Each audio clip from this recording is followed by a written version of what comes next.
Let's rewind to March 28, 1979, a date burned into the history of nuclear power in the US, and not in the good, we just powered a city kind of way.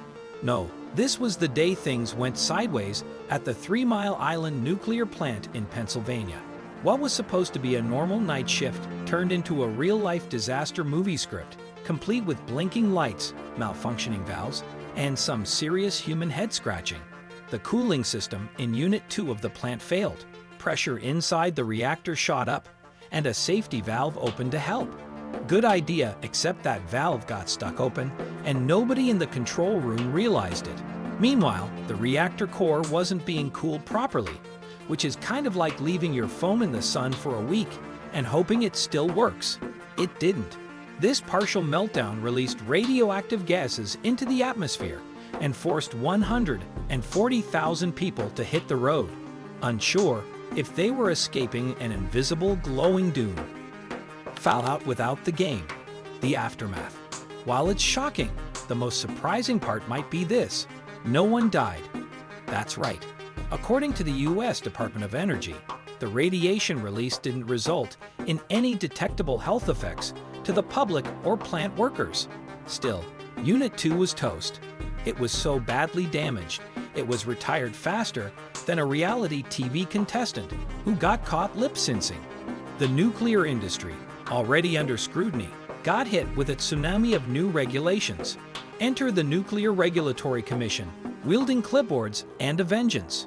Even though other nuclear plants had similar issues before, this was the moment everyone collectively said, "Okay, let's really start paying attention." A tale of two units, and a comeback. Most people assumed the plant was entirely shut down forever, but plot twist, Unit 1 was completely separate from the doomed Unit 2. Like a twin with different life goals, Unit 1 kept on humming along, generating electricity for another 40 years until 2019. It was the overachiever sibling, quietly doing its job, while Unit 2 was busy making headlines and documentaries. But as cheaper energy sources, like natural gas and solar, rose in popularity, even the surviving twin couldn't keep up. It was like being a typewriter in a world full of iPads. So in 2019, Unit 1 was shut down, and decommissioning began, with hundreds of jobs vanishing like steam from a cooling tower. Its control room went from buzzing with activity to being the perfect set for a retro sci-fi movie. Rumor has it, the coffee machine still works because some tech is truly eternal. Fast forward 5 years, and suddenly the most infamous nuclear plant in America is getting a glow-up. No, really. It's like the plant went away for a nap and came back asking for Wi-Fi passwords and a second chance at greatness. AI meets atomic. Microsoft enters the chat. The last thing anyone expected was that a Silicon Valley titan would decide to team up with an old nuclear power plant. But surprise, Microsoft and Constellation Energy have joined forces to bring 3 Mile Island back from the nuclear afterlife.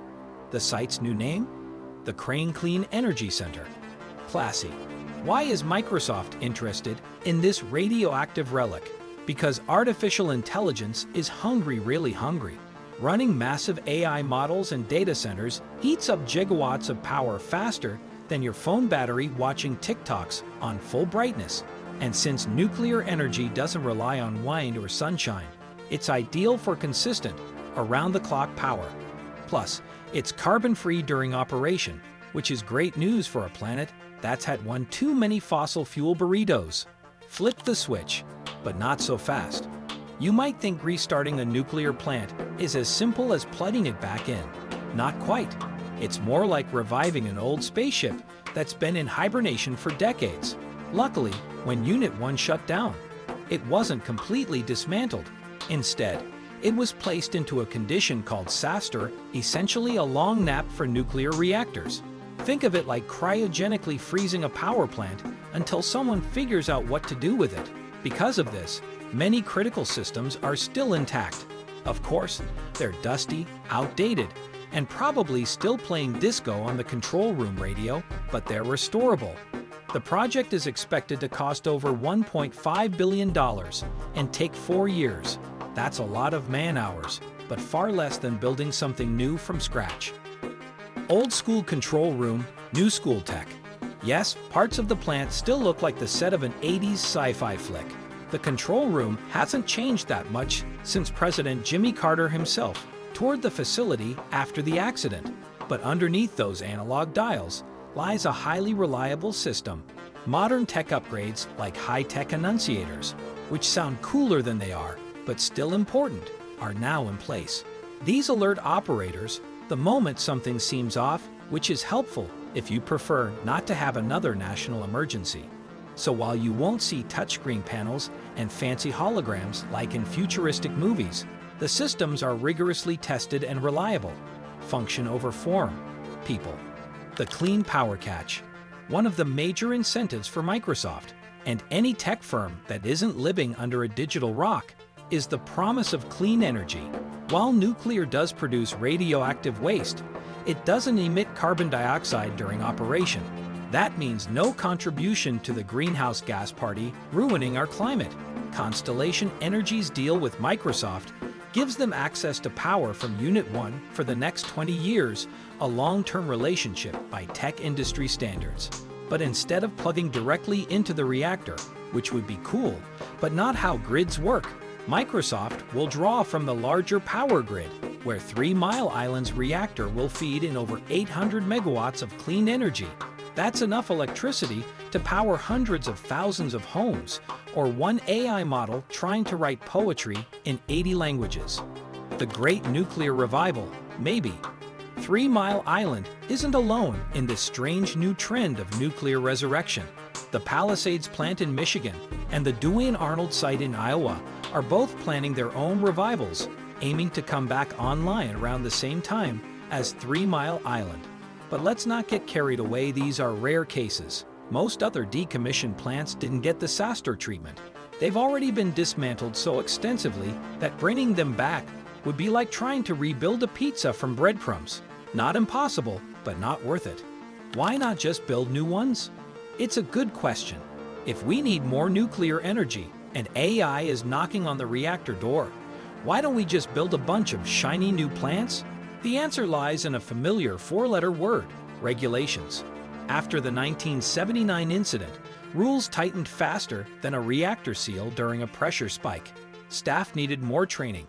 Designs had to meet tougher standards, and everything became exponentially more expensive and time-consuming. Take the Vogtle plant in Georgia, for example. It recently added 2 new reactors, but the process took 15 years. That's longer than most modern tech companies stay in business. It's not that new plants aren't possible, it's just that building them now is more marathon than sprint. The future glows brighter than expected. So here we are. 3 Mile Island, once the poster child of nuclear disaster, is now being held up as a potential model for energy resilience and innovation.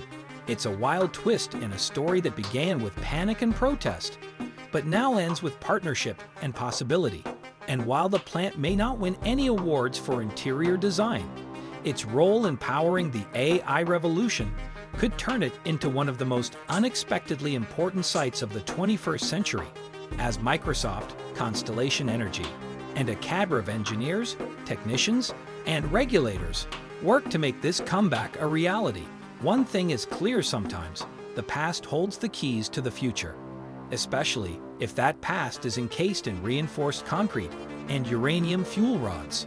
If you enjoyed this wild ride from nuclear meltdown to AI powerhouse, don't forget to hit that like button. Want more deep dives into the unexpected twists of tech and history? Subscribe and ring that bell so you never miss a beat. Got thoughts on nuclear power making a comeback? Drop them in the comments. We'd love to hear your take. We've got plenty more jaw-dropping stories coming your way, so stay tuned. Thanks for watching. And remember, the future might just be powered by the past.